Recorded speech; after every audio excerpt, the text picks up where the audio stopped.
Jesus has described the Christian's character, then the Christian's influence, and finally the Christian's righteousness. This is as far as we have travelled through the Sermon on the Mount. He describes the Christian's character in the first 11 verses of chapter 5, the so-called Beatitudes. There is the Christian, and there is the Christian life and the Christian's growth. He has described the Christian's influence in this world in terms of salt and light, not sugar and spice, but salt and light. And he's described the Christian's righteousness as a righteousness which exceeds that of the scribes and the Pharisees. Not that it's to be more of the same, but that it must be different and it must be deeper, because the righteousness of the follower of Jesus Christ must arise from within, from the heart. The character, the influence, and the righteousness of the Christian. Now, having dealt with these three great areas in the first 20 verses, the rest of chapter 5 of Matthew is given to examples and illustrations of this deeper Christian righteousness. 6 times over, Jesus takes these startling statements and he illustrates them. Now, the startling statements are these: think not that I have come to abolish the law and the prophets. I have come not to abolish them, but to fulfill them. And secondly, unless your righteousness exceeds the righteousness of the scribes and Pharisees, you will never enter the kingdom of heaven. 6 times Jesus illustrates this then. 3 times taking commandments from the law, and 3 times taking areas of life which are already addressed in the Old Testament. And he shows how he, Jesus, deepens the law of God, but does not destroy it for all who follow him. Now, this morning we're going to try to deal as quickly as possible with the first 2 of these. Now, if I take a long time to deal with the first, don't panic. Your potatoes will not be turned to mush. I will deal with the second one as quickly as I can. First of them is anger. Now, people say it's about killing. It's not. It's about anger. Anger rather than killing, because Jesus points immediately to the inner source of the problem, not to the outer action which is its symptom. He points to the heart before the action. This is the way Jesus deepens the law of God. Now, the question of the taking of life in war, and the other question of taking life as a penalty for certain crimes, so-called capital punishment, is not in view here, and Jesus does not deal with these questions.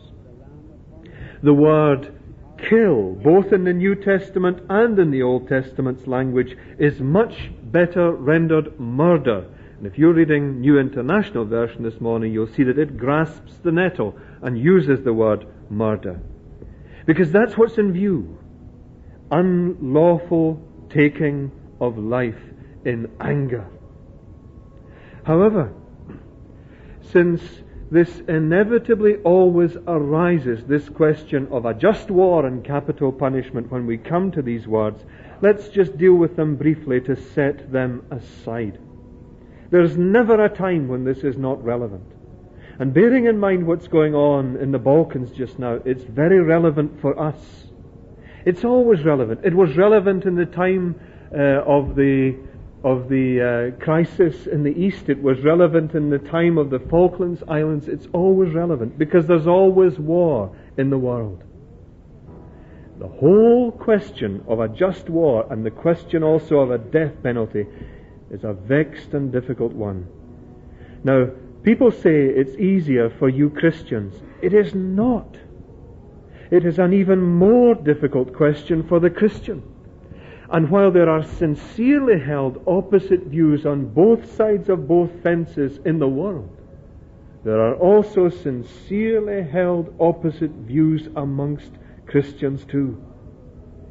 But neither the commandment, "You shall not kill," nor the teaching of Jesus here is a total prohibition on the taking of life under any circumstances. Now that's a fact. The fact is that these two issues are simply not addressed here. If the concept of a just war and if the concept of the death penalty are justifiable, then this is not the grounds upon which you justify them. Neither can you ever justify them on the grounds that human life is cheap. No one has ever done that.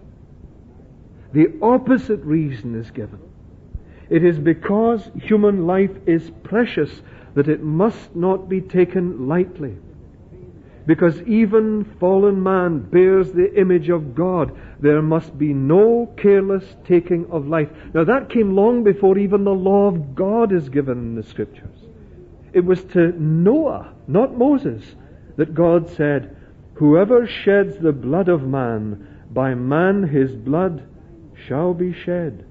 For God made man in his own image." And those who are passionately against capital punishment on the grounds that human life, that is the murderer's human life, is precious, should be ready to see that it's the preciousness of human life that is the ground of those who argue that the state should take the life of a murderer. I'm not falling down on one side or the other of this argument. I'm saying that it's the same ground that's given and taken for both arguments, both views. And in the same way, when you speak about pacifism, unconditional pacifism is a stance taken on the grounds of the preciousness of human life. But those who believe in a just war also argue from the same ground, saying that without a just war, then wickedness would be rampant. And wicked people would rule the whole earth without interruption.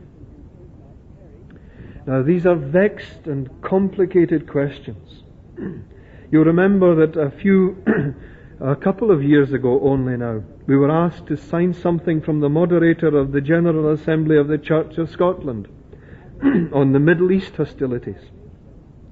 Many of us, myself included, couldn't sign it, simply because of the complexity of the question. However, your heart goes out to those who suffer in war.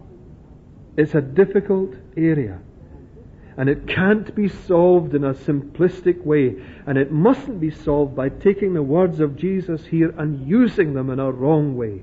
What Jesus says here has nothing to do with capital punishment. And nothing to do with war, just or not. And you and I won't come to grips with what Jesus is saying here until we refuse to be sidetracked by these questions. Set them all on one side and allow Christ to speak. Anger is what is being addressed. Anger, it is perfectly clear, is what the scribes and the Pharisees did not address when they looked at the law of God. They restricted the commandments to the deed alone, to the act of murder.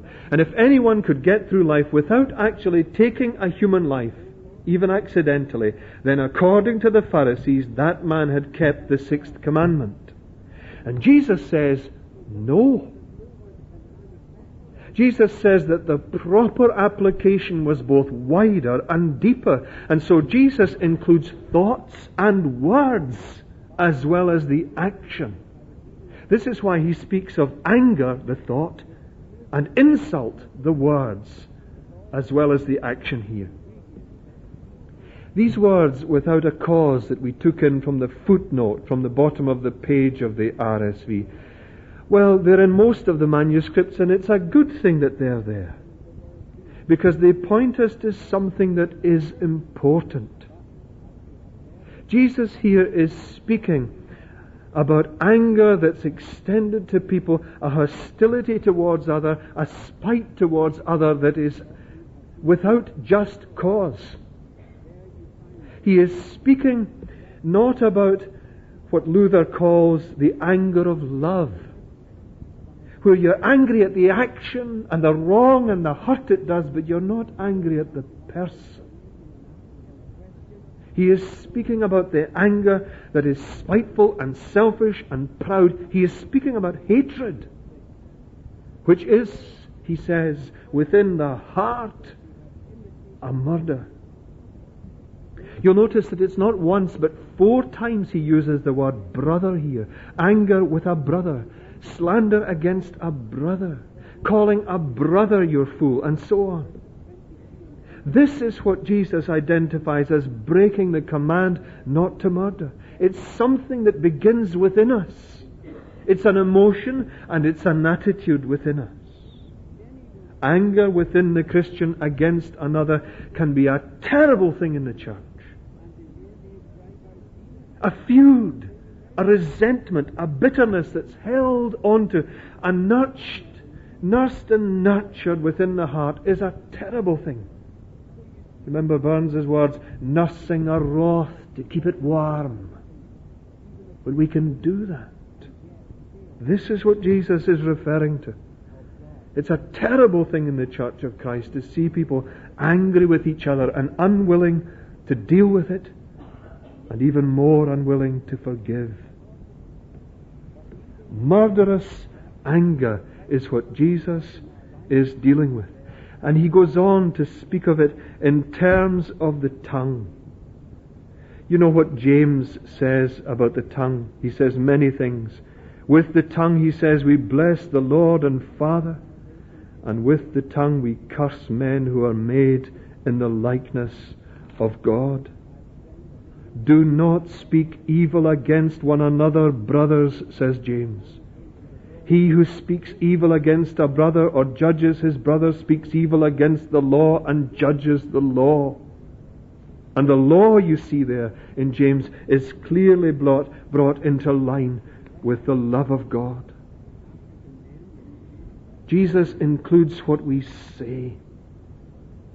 What we say about and against each other in moments of anger.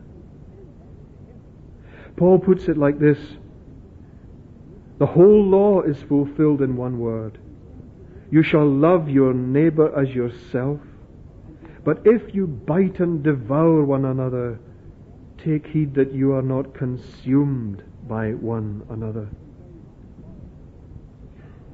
You see, there are those who are caught up into this. They are angry and they think they are justified in their anger, and they are not. We are not justified in holding on to our spite. There are people who have heard things and taken them out of context, who are holding grudges against other people, and they don't see that they are inhibiting their own spiritual life and growth, and they are inhibiting the peace of the Church of Jesus Christ. We are to stop this. We are not to insult one another. The original word is raka. You maybe get that from the footnote in your Bible as well. You are not to say that word to another.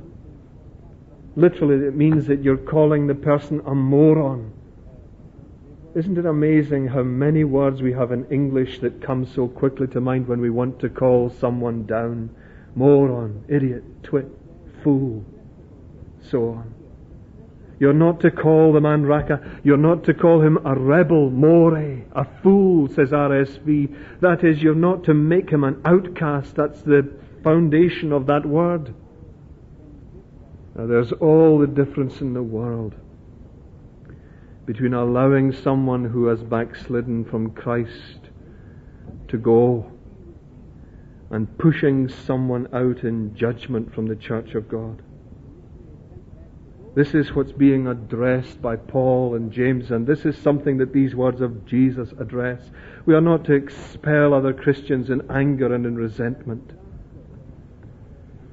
Tasker calls that telling a brother he is going to hell, and so being more in danger of hell yourself. You see, to say raka, to call a man stupid, is to have contempt for his mind. And to call him more is to have contempt for the man's heart, is to call him bad. And both, says Jesus, are springing from hatred. He who hates his brother, says John, is a murderer. Jesus extends and he deepens this, you see, beyond the action to the thoughts of the heart. Now Jesus takes two positive and practical things and sets them before us as guidance as to what to do when we find things are wrong between one Christian and another, between ourselves and another. He sets down two illustrations, the illustration of going to worship and the illustration of going, or rather being taken, to the court. To come right to the heart of this, Jesus is still speaking about hatred within us. He is saying that even when you are not the one doing the hating, but when you are the one who is hated for some reason, if you know it, do something about it. And if you're responsible for it, if you've given cause, if you're guilty, then go and make peace with the one you have offended. Go and be reconciled, says Jesus, or at least try it. The implication is clear. If you're not reconciled with your Christian brother or sister, if you're not reconciled to the one you have wronged or offended in some way, then you are not right with God. We see that over and over again in God's Word. You cannot say you love God if you hate your brother. Now, the other picture is different. It's a picture of the law. This is not a brother but an enemy, but the same is this, that Jesus says you must take action and you must take it immediately. It is urgent. Put it right. Put it right now. Be reconciled. Be reconciled now. That's the Christian's righteousness in regard to anger. Now we have the Christian's righteousness in regard to lust. People say this is about adultery. It's not. Adultery is the symptom of the inner problem, which is one of lust. The scribes and the Pharisees, again, you see, emptied the seventh commandment as they emptied the sixth by an apparently strict limiting of its range and application. They said as long as you could avoid sexual impurity and adultery in their narrow definition, then you'd kept the seventh commandment. They restricted it to sexual activity. Presumably they ignored the 10th commandment, which points out that to covet a man's wife is also a sin. There you see, even in the 10 commandments themselves, an indicator that it's the inner life that matters firstly. To them Jesus says no.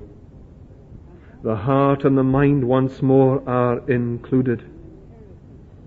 Now, nowhere is the natural sexual relationship within marriage and built upon fidelity and faithfulness downgraded. Nowhere in the Scriptures. Jesus here is referring to unlawful sexual activity outside marriage, but he's also pointing into our hearts and minds. What he is saying is clear and radical. And he's pointing to practical and positive steps we can take to be free from this. And he uses the figure, and bear in mind it is a figure of plucking out the eye and cutting off the hand that leads to sin. Can you imagine what kind of a world this would be for us as human beings if we didn't have imagination?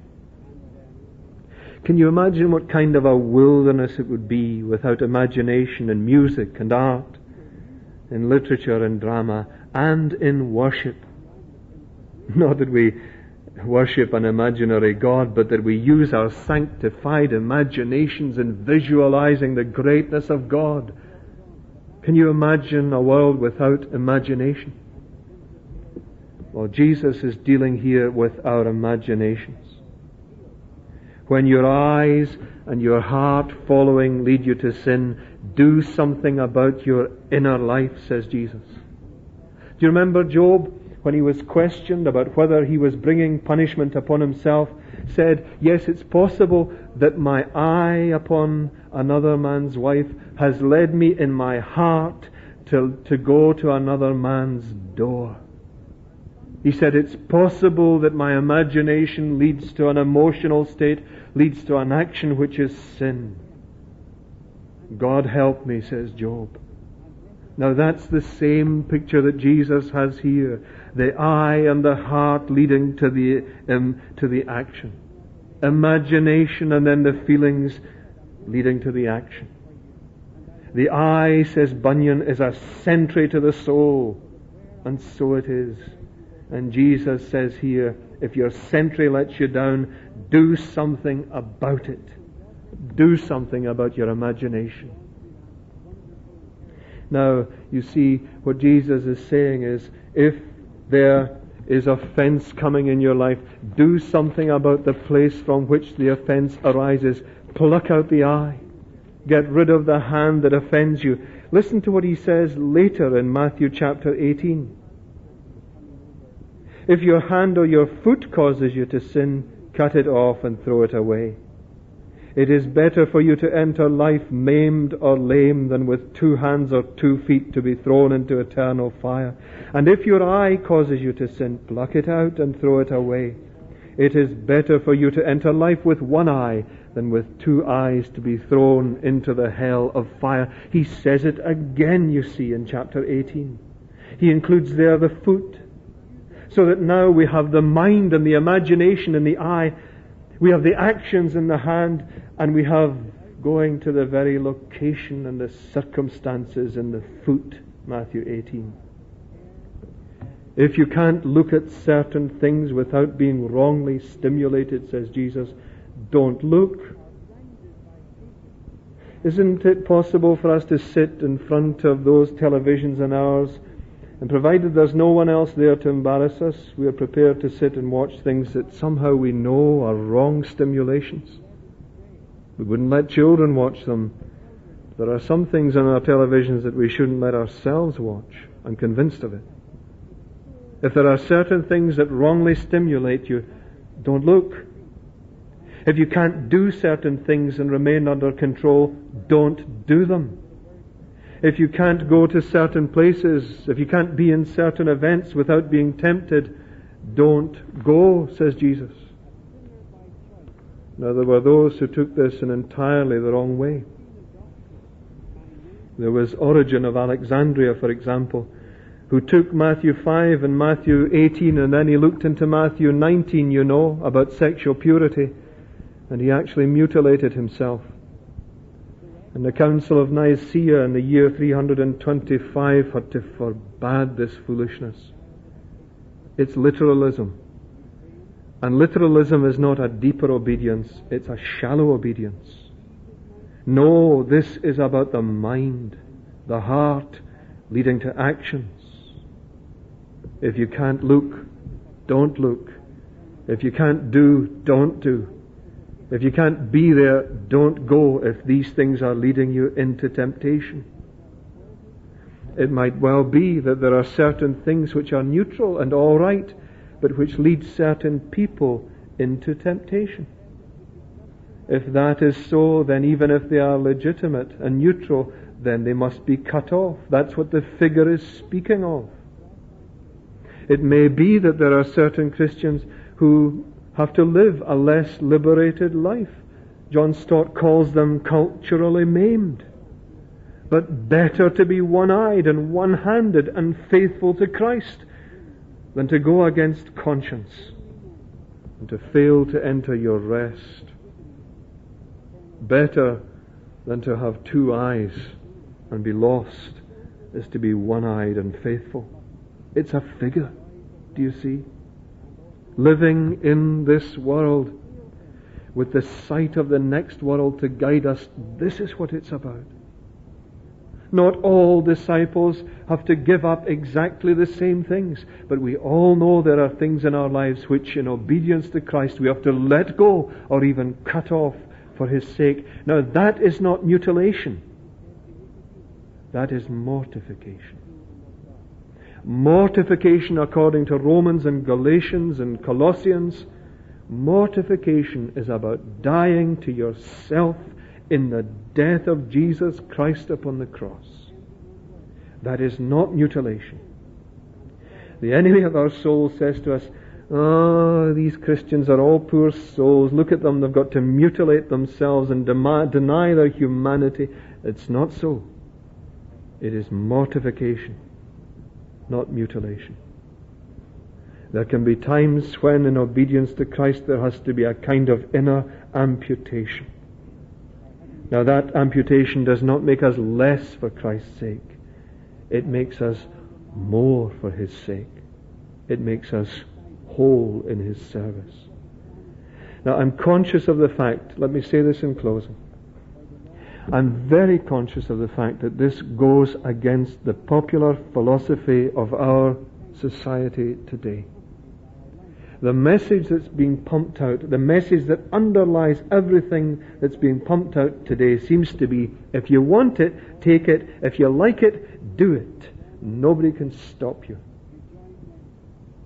Now, that is not Christian. The Christian philosophy is mortification.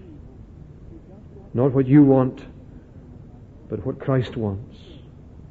Not what we like, but what Christ wants for us is our very best.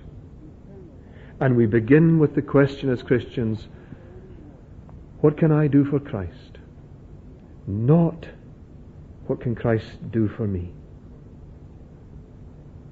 I'm conscious that this is against the philosophy of our world.